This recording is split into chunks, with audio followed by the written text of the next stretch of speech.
Hello, I'm the Arizona Silverback, and we're going to talk about the most dangerous role in the gym. So, let's talk about it.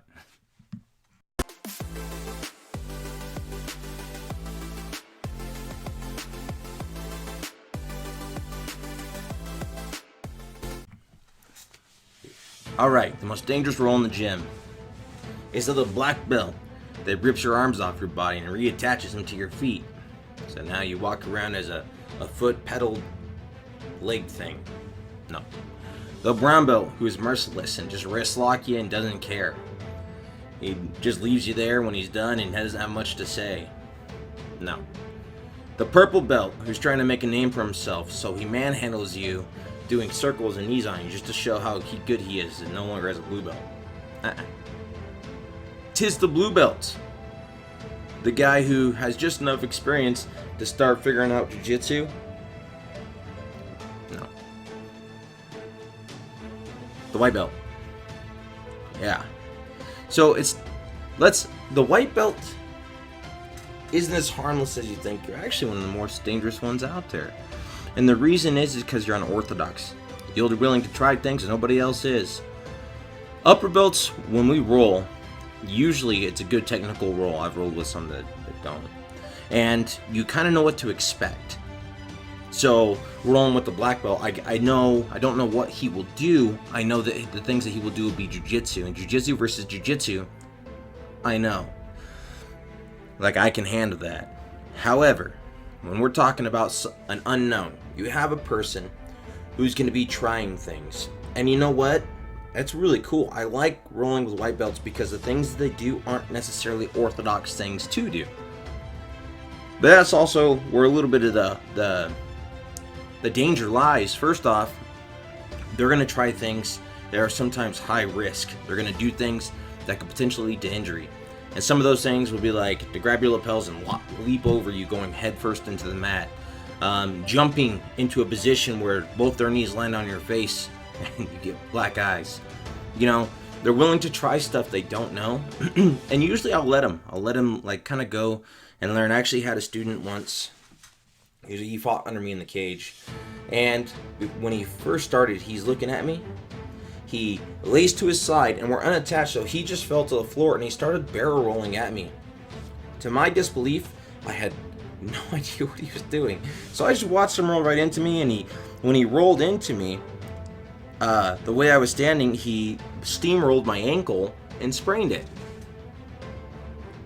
Of course, I didn't tap, but I started jumping around. What are you doing? And I jumped on top of him and mauled him like a bear. But just random stupid things like that, I've always thought it was kind of funny and got a kick out of it. But it makes you dangerous because you're unknown. I think a 2 to 4 stripe white belt is the best kind of like area because you know enough to kind of be figuring out what's going on now. And you're dangerous enough to try random stuff that might or might not work. And hopefully by that time you're past the elbows and knees to the face. But the most dangerous person in the gym, believe it or not, is the white belt. So what I usually don't do is I don't put a white belt with a white belt, and the reason is that is bad news. When you got two people who don't really know even how to fall yet, so like in my gym, if two white belts fight, it has to be a 2 stripe and above with somebody who's not. Also, they both start on their knees because that's how people get hurt. If it's a blue belt and above with the white belt, they can stand up and they can learn that way, but just to keep it extra safe, I have to make sure that white belts don't mess each other up.